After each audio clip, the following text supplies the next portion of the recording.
Bienvenidos de nuevo, mis queridos amigos telespectadores, con este programa que verdaderamente estamos viendo como vidas que antes eran de una manera y luego cambiaron a otra, se transformaron por la presencia de Jesús en sus corazones, está siendo muy visualizado por muchos. ¿Por qué? Porque necesitamos de estos testimonios. Y hoy hemos traído un invitado especial. Él se llama José Antonio Llorca. José Antonio, encantado. ¿Cómo te encuentras? Mucho gusto. ¿Estás bien? Bien, bien, contento. Bueno, pues José Antonio es ex sacerdote y vive aquí en Valencia, en España.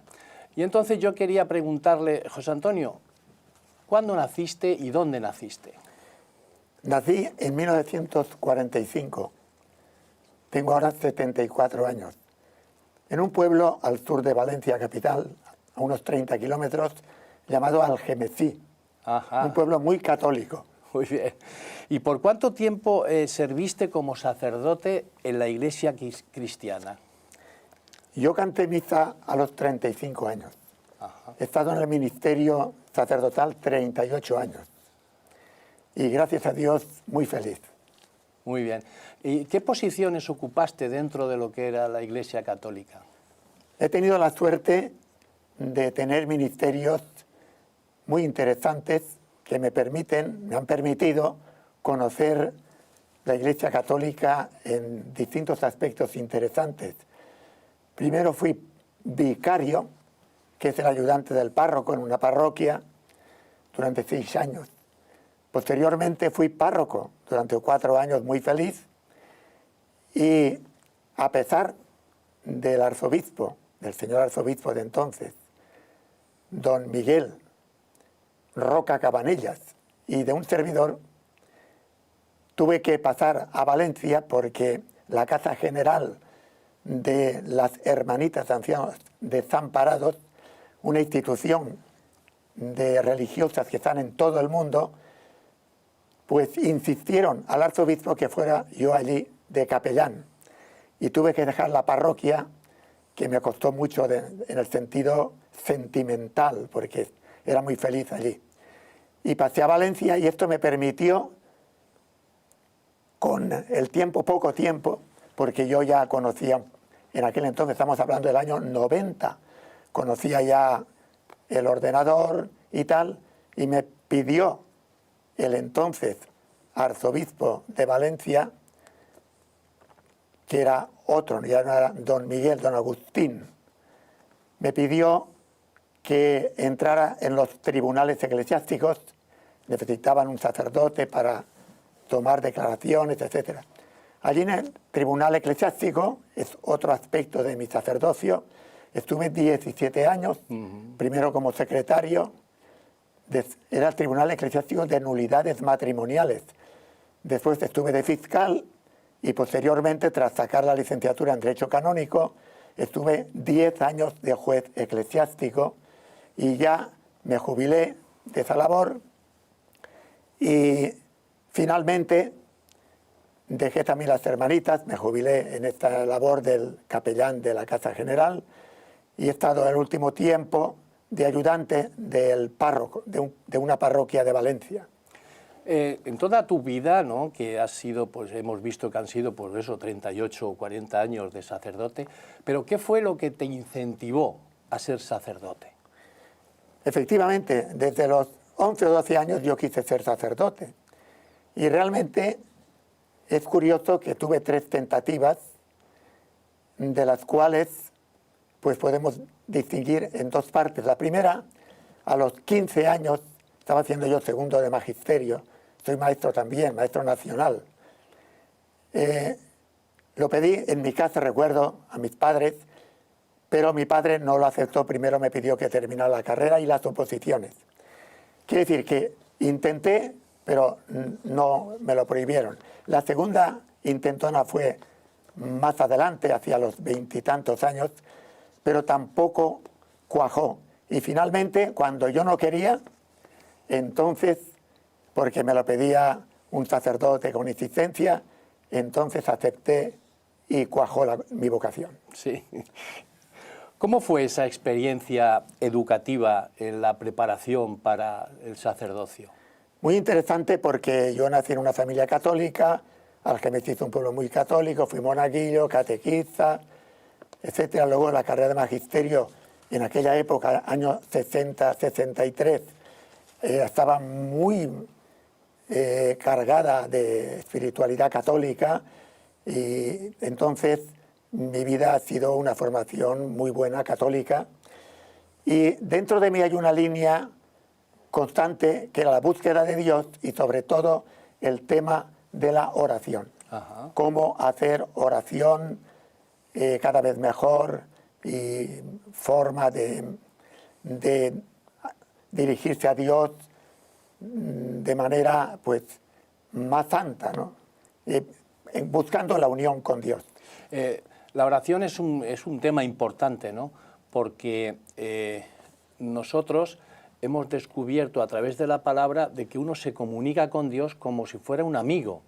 Porque, ¿qué opinión te da a ti los rezos, las repeticiones? ¿Eso cómo lo lleváis los católicos?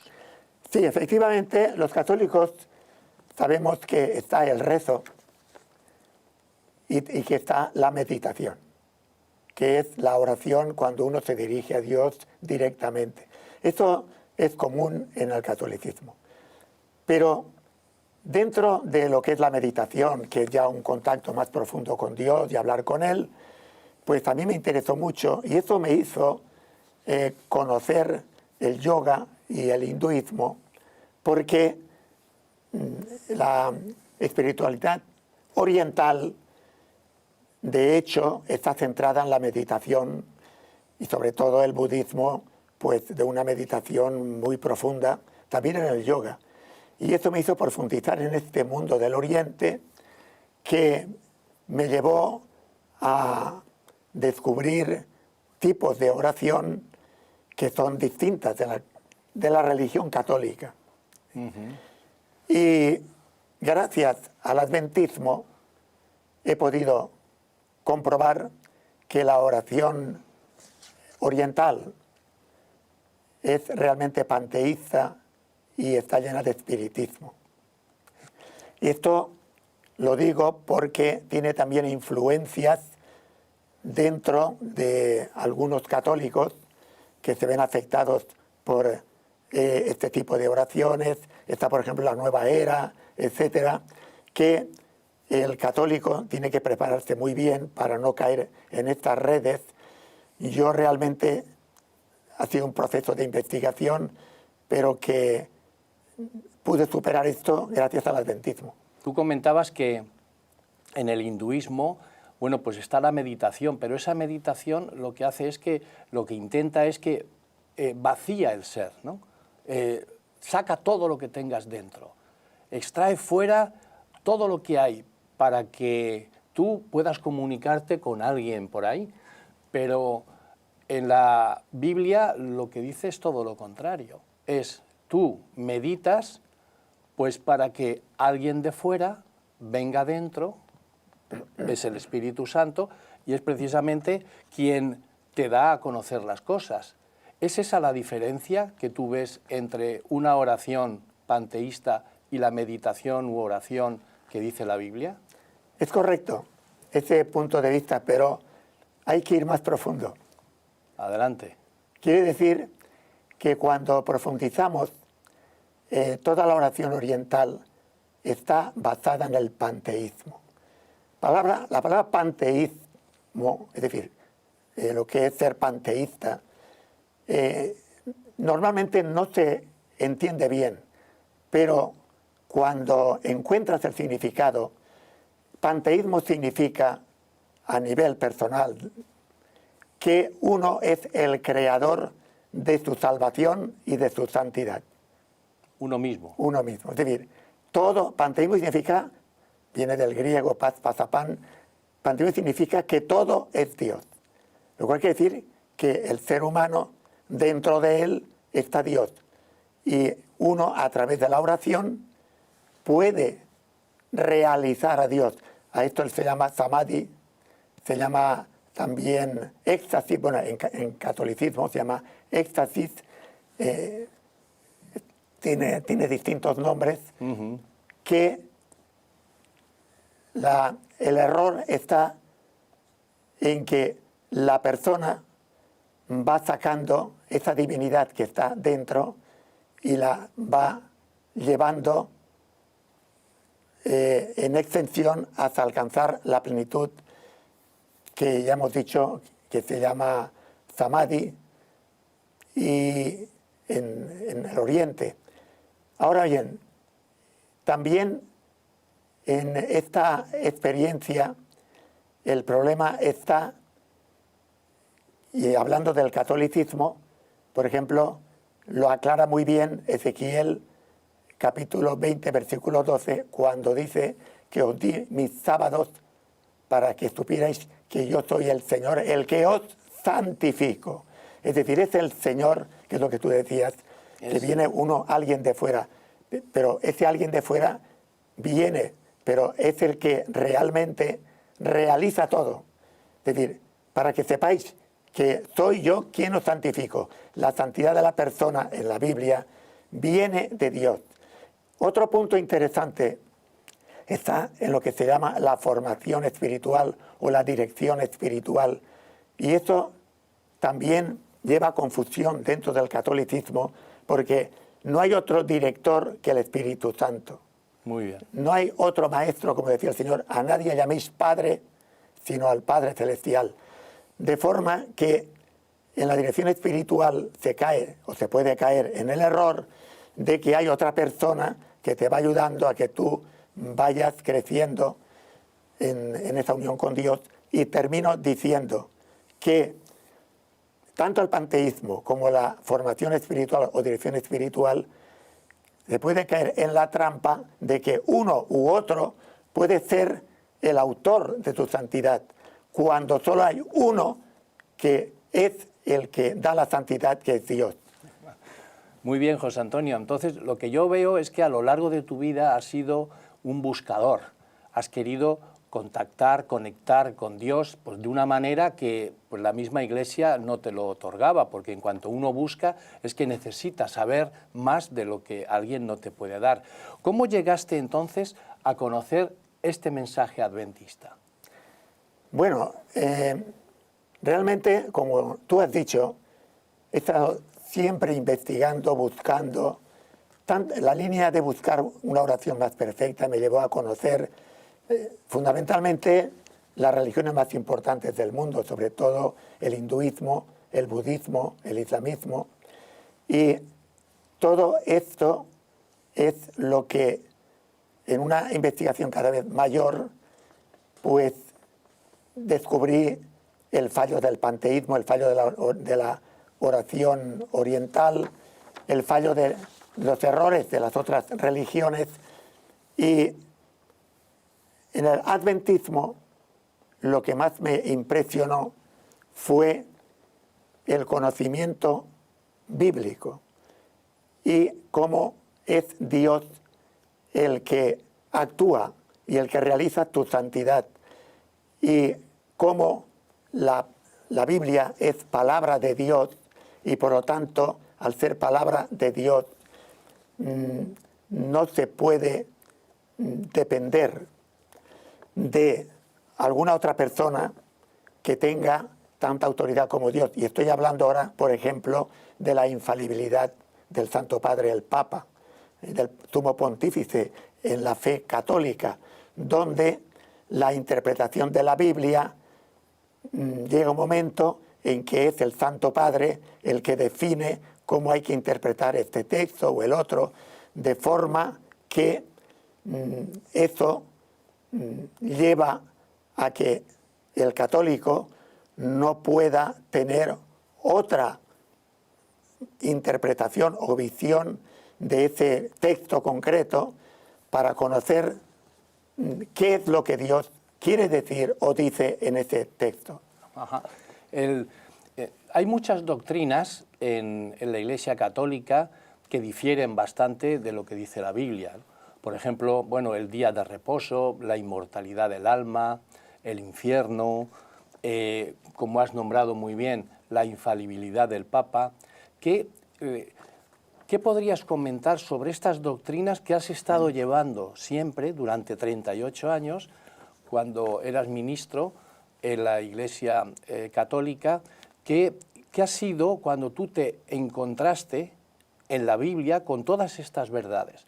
Porque en tu ministerio tú habrás confesado muchas veces y perdonado los pecados. La Eucaristía, tú creías perfectamente en la transformación del vino en sangre y del pan en carne. ¿Qué puedes tú decirme ahora cuando descubres en la palabra de Dios todas estas verdades tan en contra de lo que lleva las doctrinas de la Iglesia Católica? Interesante la pregunta, porque lo que ocurre en un verdadero católico que vive feliz la fe católica es que el magisterio papal pues marca la fe del católico hasta tal punto que no llega a dudar, por ejemplo, el misterio del infierno es un dogma de fe, el sacramento de la confesión es uno de los 7 sacramentos, la infalibilidad del Papa, que tú has mencionado, el purgatorio, los santos, etc. El católico, como todo esto son verdades que tiene que aceptar, pues lo vive de una forma total y no lo cuestiona. Y eso me ha pasado a mí.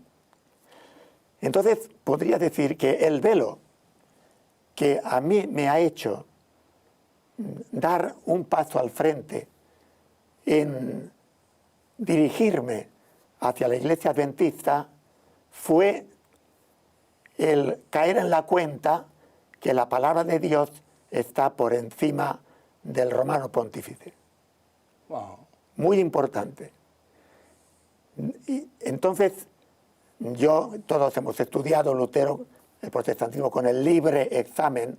Yo lo conocía esto, el libre examen, pero tenía la conciencia que debía de atender por encima del libre examen a el magisterio pontificio.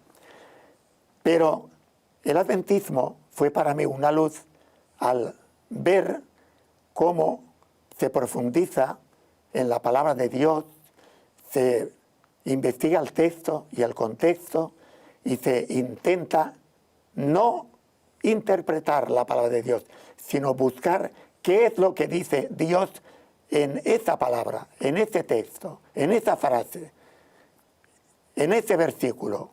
Y entonces, ese paso para mí es el primero que yo di para abarcar todas las demás experiencias del conocimiento de la doctrina adventista y del conocimiento también de la doctrina católica, poniendo ya en interrogante muchos dogmas que en la Sagrada Escritura no constan como tal. Una vez que descubres entonces estas doctrinas, una vez que descubres a Jesús, tienes que dar pasos importantes, porque claro, tú estás ejerciendo como sacerdote y uno tiene que comunicar lo que ha encontrado a sus compañeros, a la familia. ¿Cómo enfrentas esta adversidad? Te puedo decir que lo más difícil para dar el paso a entrar en la Iglesia Adventista ha sido mi ministerio sacerdotal. Porque comenzando por la familia, hay que entender que ahora pues mi familia, allí en el pueblo, que tenían un sacerdote que era un orgullo para la casa, para la familia, ahora resulta que ese sacerdote ya no es sacerdote, lo ha dejado, y ahora, y para más INRI, resulta que ha entrado con los protestantes. Y luego también, porque para dejar el sacerdocio, pues he tenido que ir a hablar con el cardenal arzobispo de Valencia, que se ha portado como un padre, pero ha sido pues una experiencia muy fuerte, e incluso él me pidió que hablara con 2 sacerdotes para profundizar antes de dar el paso, etc. Y luego también pues yo estaba ayudando al párroco, lo que es el párroco, lo que es la parroquia, pues, los feligreses, los cristianos que me han visto celebrar misa, confesar, celebrar bautismo. Entonces, todo esto ha sido un óbice para poder dar el paso, pero puedo decir que para llevar adelante el paso que he dado, he tenido que renunciar a todo, como San Pablo, que dijo que para mí todo es basura con tal de ganar a Cristo. La fama, el dinero, el poder, etcétera, todo lo he tenido que dejar. Y en este momento, pues incluso al salir a la calle, pues a veces tengo hasta vergüenza, por lo menos por los lugares donde me conocen. Pero así es. No, la verdad es que es un paso muy importante el que ha dado nuestro amigo José Antonio, porque hay muchos que están escuchando la palabra de Dios, pero solamente unos pocos valientes son los que dan el paso. Y estamos delante de un hombre valiente, que después de 38 años de ministerio en la Iglesia Católica ha dicho, pero si es que esta es la verdad. Y entonces él está ahora aquí con nosotros en la televisión para dar su testimonio. ¿Qué personas te han influido para que tú pudieras llevar este camino hacia Jesús? Yo tenía 73 años cuando yo conozco el adventismo, porque yo conocía el adventismo de oída, pero no sabía lo que era la iglesia adventista. Al ver este vídeo, que no recuerdo el tema, pero vi todo claro en el sentido de que la Biblia estaba por encima de todo, la palabra de Dios. Y a partir de ahí fue que precisamente ayer, hace 3 años, que vi ese vídeo. 3 años he estado diariamente, horas, leyendo libros, viendo vídeos, para conocer a fondo el adventismo. Hace unos 8 meses, la directora del centro de llamadas de nuestro ministerio en Fresno me dijo que había recibido una llamada de España, una llamada de un sacerdote católico que quería bautizarse como miembro de la iglesia adventista. Me pareció algo extraordinario, porque España es un país muy católico. ¿Contactaste con el pastor Stefan Borg, que fue para ti también un referente debido a los vídeos que de él estabas viendo? Efectivamente, todo es providencia, porque Stefan Borg para mí es el número 1 de todos los pastores que yo conozco dentro del adventismo.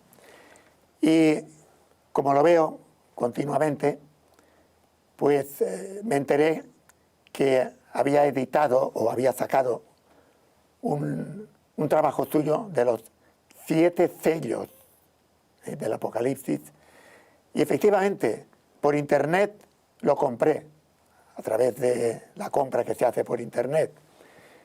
En esa compra tuve que conectar con correos electrónicos, y una señorita, que pues, posteriormente me enteré que era la secretaria que dirige este tema de la venta de libros, pues en un correo electrónico, al recibir el libro, le dije que me gustaría que me bautizara Stefan Borg.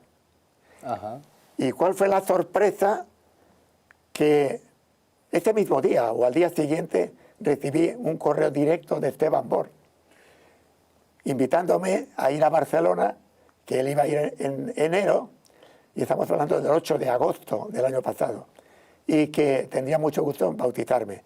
A partir del 8 de agosto hasta el 30 de enero, que me he bautizado, he tenido un contacto a través de correo electrónico con Stefan Borg, y ahí pues él me ha ayudado mucho a poder ir solucionando el paso de dejar la Iglesia Católica, porque ha sido prácticamente imposible, pero con Dios ha sido todo posible y ha salido muy bien. Entonces estuviste allí en un seminario que dio Stefan Borg en la iglesia de Urgel, allá en Barcelona, un seminario sobre Daniel. y allí estuviste durante una semana. ¿Qué cosas aprendiste en aquel seminario y también en la iglesia? Porque hasta entonces no habías visitado ninguna iglesia adventista. Efectivamente, yo nunca había entrado en ninguna iglesia adventista, no la conocía. Conocía la iglesia adventista a través de los vídeos, de los pastores, sabía lo que se hacía, lo que se celebraba, porque he visto celebraciones de sábados, es decir, por YouTube sabía cómo se celebraban, cómo las oraciones y los estudios bíblicos, etc. Pero no tenía experiencia personal.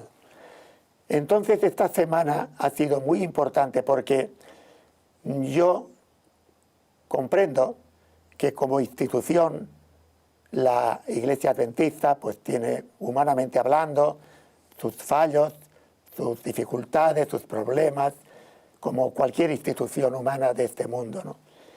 Y tenía dentro de mí dudas respecto a la denominación adventista como institución, porque veía que había unas relaciones con el Vaticano, el tema del ecumenismo, por parte de la Iglesia Adventista con el Vaticano, etcétera, y otras cosas más, y tenía dudas también pues respecto al tema de Elena White, que algunos pastores no la mencionan, etcétera.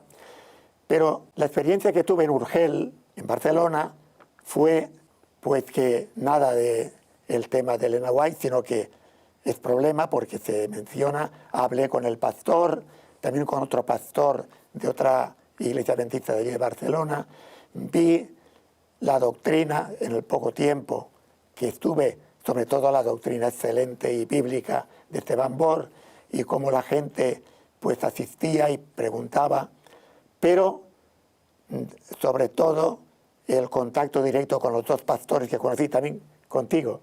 Sí. He tenido el honor y la suerte de conocerte, que ha sido para mí muy importante, y he podido constatar que la Iglesia Adventista es